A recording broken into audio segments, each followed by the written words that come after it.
Mesdames, Messieurs, bonjour à toutes et à tous. Bienvenue au journal. La journée internationale de la liberté de la presse est célébrée aujourd'hui sur un terrible constat. Cette liberté est en recul partout dans le monde. Le Burkina, qui est classé parmi les meilleurs de la presse, bat pour assurer aux journalistes des conditions adéquates d'exercice du métier. Mais tout d'abord, le gouvernement burkinabé peut compter sur l'appui des partenaires internationaux financiers pour réussir son développement. C'est en quelque sorte l'essentiel du message de soutien que le représentant spécial du secrétaire général des Nations Unies pour l'Afrique de l'Ouest est venu réaffirmer au président du Faso, Mohamed Ibn Chambaz, a aussi plaidé auprès de Roch-Marc Christian Kaboré pour la mise en place d'un cadre de dialogue, un cadre qui va rassembler le gouvernement, l'opposition et la société civile. Tanga Kafando, reportage.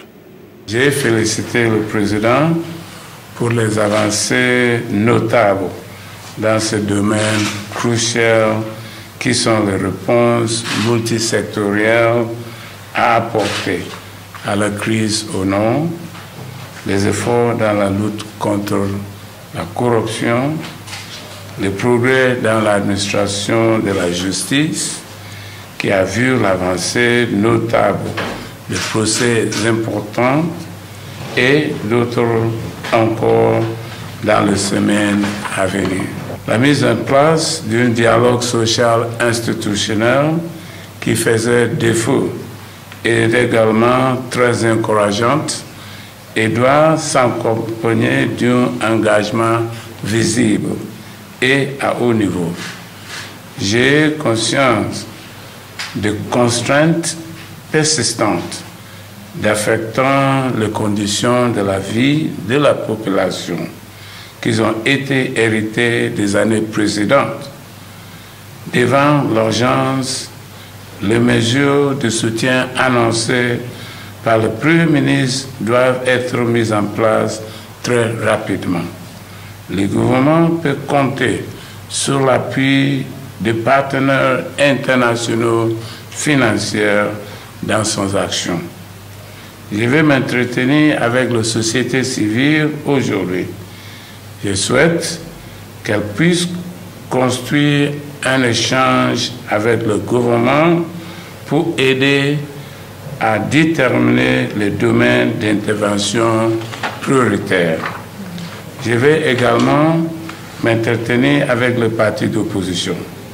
Je l'encourage à rallier la cause de l'intérêt national sur la base d'un dialogue constructif. Venons-en maintenant à la journée internationale de la liberté de la presse qui est célébrée aujourd'hui autour du thème des esprits critiques pour des temps critiques, le rôle des médias dans la promotion des sociétés pacifiques, justes et inclusives. Le Burkina la célèbre autour du thème défis sécuritaires et responsabilité sociale du journaliste. Le ministre de la Communication chargé des relations avec le Parlement a rendu public une déclaration à l'occasion du 3 mai dans laquelle il se félicite du rang du Burkina dans le classement mondial publié par Reporters sans frontières. Notre pays occupe le 42e rang mondial sur 180 pays, 5e en Afrique et 1er en Afrique francophone. Le ministre Rémi Yanguinou estime toutefois que ce classement ne doit pas occulter la nécessité constante d'être attentif à toutes les atteintes potentielles à la liberté de la presse.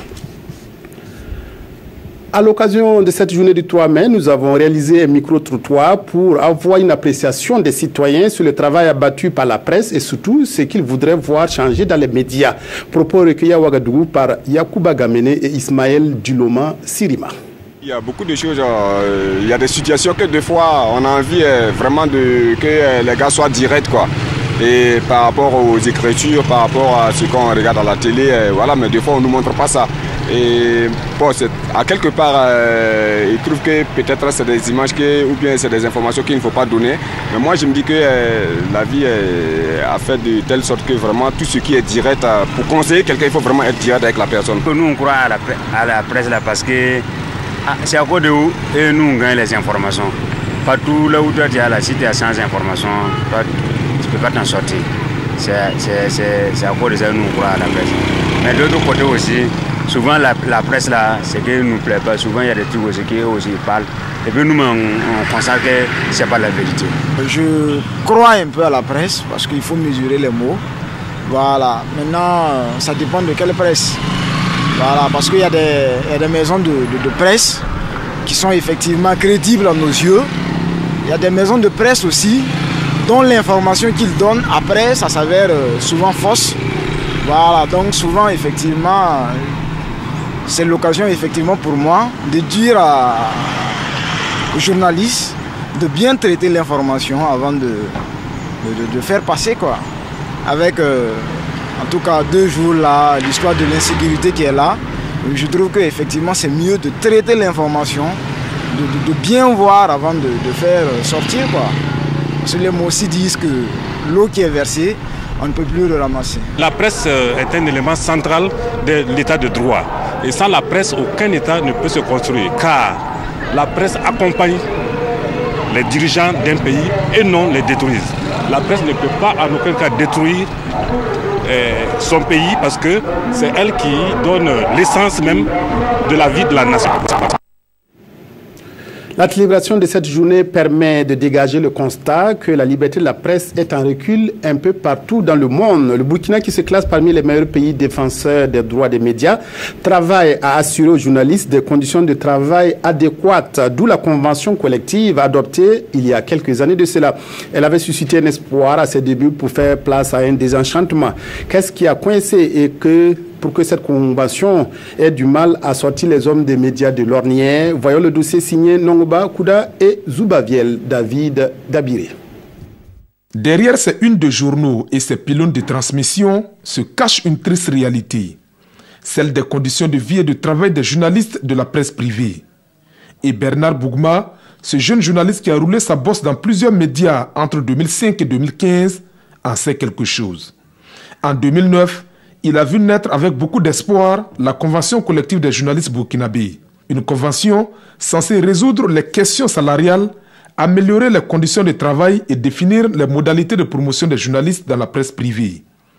8 ans après son adoption, son espoir fait place à la désillusion. C'est venu d'abord comme une bouffée d'oxygène pour régler et aider à résoudre un certain nombre de problèmes liés à la situation de précarité, je pèse mes mots, la situation de précarité dont vivent les journalistes. Pas tous les journalistes, il y en a qui s'en sortent en fonction de l'organe dans lequel ils travaillent ou en fonction de l'assise du journaliste qui a parfois des consultations privées et qui lui permettent de tirer son épingle du jeu.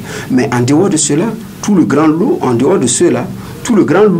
de journalistes tire le diable par la queue. Toutefois, ces conditions demeurent encore taboues dans le milieu de la presse privée. Certains journalistes que nous avons approchés n'ont pas souhaité réagir sur la question. De peur de représailles, nous a-t-on confié. Qu'à cela ne tienne, la réalité dans les médias privés reste implacable. Des études en cours sur la mise en œuvre effective de la convention collective, il ressort que sur les 150 radios, 27 télévisions et 77 titres de journaux que compte le paysage médiatique burkinabé, très peu d'organes respectent leurs engagements. La réalité, c'est que sur les médias ou sur les journalistes ou les patrons que nous avons interrogés, la proportion d'application est très faible. Et comme le travail n'est pas encore fini, je ne peux pas donner les chiffres. Mais effectivement, c'est faible. Mais la réalité, si je dis que les journalistes vivent dans des conditions de misère, c'est comme si c'était une injure faite à cette catégorie sociale. Mais la réalité, c'est de la misère. Pour certains, ce n'est pas de la pauvreté. La pauvreté, c'est tout autre chose. Mais pour certains, c'est un état de misère. Parce que le problème, c'est quoi? Vous êtes payé en dessous du SMIC. Il y en a qui n'ont pas le SMIC. Et deuxièmement, ils ne sont pas payés à bonne date. Soit c'est des retards, soit c'est des arriérés. Mais ils vivent de quoi? À Bobo Dioulasso, la situation n'est guère reluisante. Dans la capitale économique, comme un peu partout sur le territoire national, ils sont nombreux les travailleurs des médias privés à affirmer percevoir un salaire en deçà du SMIC. Pour les responsables des médias, cette situation est liée à l'environnement économique peu propice au développement des médias. Il ne suffit pas de mettre la convention collective en œuvre, mais il faut aussi que l'organe de presse dans lequel les journalistes travaillent puisse être viable et vive pour que la convention soit effective. Au cas contraire, j'aurais bien voulu, parce que les salaires, quand vous prenez la convention collective, sont très alléchants. Voilà, tout le monde veut un gros salaire, mais si tu prends un gros salaire aujourd'hui et demain, tu n'en as plus, je pense que les gens vont se retrouver dans le chômage. Mais cette précarité des journalistes n'est pas sans conséquence sur leur rendement. Pour y remédier, la CEP, la Société des éditeurs de la presse privée, dit mener un plaidoyer en son sein pour plus de décence dans le traitement salarial des journalistes, non sans indexer leurs responsabilités. Là où on a des soucis avec la convention collective au niveau de la CEP, ce n'est pas si les salaires en tant que tels, mais c'est tout ce qui est constitué comme indemnité et autres qui font augmenter de façon considérable la charge par agent et par mois à l'entreprise de presse qui pose problème pour les entreprises de presse. Sinon, on est tous d'accord effectivement qu'il y a un minimum au moins qui est fixé par la convention collective pour le traitement salarial des journalistes et que nous devons effectivement travailler à nous aligner sur cette convention collective. Maintenant, c'est vrai que vous trouverez dans des rédactions où effectivement il y a un traitement différencié selon les journalistes, mais ça dépend. Ça veut dire aussi qu'il y a des journalistes qui fixent un minimum sans lequel ils refusent de s'engager. Il y a d'autres qui sont prêts à tout. Donc quand vous montrez déjà que vous êtes prêt à tout, les gens vous prennent aussi pour quelqu'un qui est prêt à tout. Et ça, il faut effectivement que ce soit réglé au double niveau, à la fois des journalistes, mais également aussi au niveau des entreprises de presse. En attendant que gouvernement, patrons de presse et autres acteurs chargés de la mise en œuvre de la convention collective accordent leur violon, les journalistes de la presse privée, eux, continueront de trimer dans leur quête de l'information. Les conclusions de l'enquête parlementaire sur le foncier ne devront pas rester lettre morte. Le ministre de l'Urbanisme et de l'Habitat a rencontré hier les gouverneurs des régions pour échanger sur l'appurement du passif. Les premiers responsables des régions ont été invités à jouer leur rôle pour une mise en œuvre adéquate des recommandations issues de l'enquête parlementaire. Reportage Irben Sommet, Amandine Lalsaga. Le ministre Bonané échange ici avec les gouverneurs des régions et les hauts commissaires pour une synergie d'action sur la question de l'appurement du foncier. Et cela suite à une enquête parlementaire sur la question. La commission d'enquête parlementaire qui a fait un travail appréciable a transmis à travers l'Assemblée nationale son rapport au gouvernement. Le gouvernement a examiné le rapport, a pris un certain nombre de décisions, notamment la mise en place d'une commission interministérielle qui se chargera donc de conduire le processus d'appurement du foncier avec un délai de 6 mois. En clair, les parcelles acquises de manière frauduleuse dans les différents lotissements seront simplement retirées selon le ministre de l'Urbanisme. Il appelle par ailleurs les populations des localités concernées à une franche collaboration. Nous allons avoir une campagne médiatique pour les inviter à participer à ces travaux en communiquant beaucoup avec les commissions sur le plan des informations, sur le plan de toutes les dérives qu'on a pu connaître dans ces différentes localités au cours des années passées. Les gouverneurs des régions ont été invités à plus de rigueur dans le traitement de la question de l'appurement du foncier. La première session du cadre de concertation du centre est consacrée à la revue annuelle du Plan national de développement économique et social, les PNDS. Les résultats atteints par les collectivités territoriales et les 7 communes seront passés à la loupe. Cette revue annuelle va approuver le bilan de mise en œuvre du PNDS dans la région au titre de l'année dernière. Jean-Eudes Bayala, Yolande Lompo. Issus de l'ensemble des couches sociales, ces hommes et femmes ont à cœur le développement harmonieux et durable de la région du centre et vont ensemble examiner et valider le projet de rapport de performance 2016 du PNDS dans leur région. Il s'agit concrètement d'examiner les actions et mesures mises en œuvre au niveau des collectivités territoriales, c'est-à-dire le conseil régional du centre et l'ensemble des 7 communes. En 2016, plusieurs réalisations ont été faites. Il est question pour la présente session du cadre de concertation de la région du centre de s'accorder sur les actions et mesures à prendre sur la période 2017-2019. Pour les programmations 2017-2019, les collectivités ont programmé 16 mesures et actions à hauteur de 95 milliards. Outre la région du centre, les 12 autres se prêteront au même exercice. Un réseau de trafiquants de cannabis démantelé par l'unité antidrogue de la police nationale. Ainsi, 718 kg de chanvre indien ont été saisis à cette occasion. L'information a été donnée hier au cours d'une conférence de presse de la police nationale. 3 personnes ont été interpellées pour le moment, mais l'enquête suit son cours pour démasquer d'éventuels complices. Reportage Issa Kafando, Mariam Dao, Vincent Kendrebego. 718 kg de cannabis, c'est la quantité de drogue saisie par l'unité antidrogue de la police nationale dans la nuit du 25 au 26 avril dernier à Ouagadougou. 3 présumés délinquants sont aux arrêts. Il s'agit d'un nommé Kofi Agyekoum, présumé trafiquant de cannabis de nationalité étrangère, âgé de 33 ans. Dipama Lassane, transporteur burkinabé, âgé de 32 ans. Bonkoumou Mahamadou, burkinabé et magasinier dans une autogare au quartier Kamsanrin de la ville de Ouagadougou, âgé de 31 ans. Ces plaquettes conditionnées sous forme de balles de friperie étaient en transit au Burkina Faso. La valeur de ces stupéfiants est estimée entre 45 et 50 millions de francs CFA. Le modus operandi était le suivant. Le nommé Kofi achète la marchandise, je vais dire la drogue, dans une ville d'un pays voisin, avec l'aide de son fournisseur également de nationalité étrangère.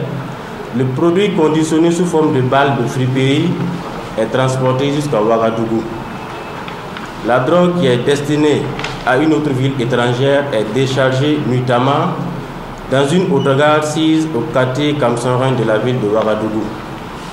Un compte rendu de l'enquête a été fait au parquet et toutes les personnes impliquées dans cette affaire seront présentées à Madame le procureur du Faso près du tribunal de grande instance de Ouagadougou. Cette saisie a été possible grâce à une information reçue le 10 janvier 2017 selon la police. Et l'unité antidrogue invite la population à plus de collaboration en appelant les numéros verts le 16 ou le 17 ou encore le 10-10. Nous ne sommes pas en mesure de vous proposer ce midi la revue de presse. Vous retrouverez ce soir à 20h Vincent Kendrebego. Pour l'homme, il n'y a que 3 événements, naître, vivre et mourir. Ariette Boro, du service du monde rural de la RTB, a joué sa partition sur Terre. Notre collègue s'est endormi ce matin dans un sommeil éternel après quelques mois de maladie. Ariette assurait les émissions en langue nationale 100 sur nos antennes depuis 2002. Repose en paix Ariette et à la famille éplorée, nos sincères condoléances. Voilà, c'est la fin de cette édition qui s'achève tristement. Merci de l'avoir suivi. Excellent après-midi en compagnie de nos programmes.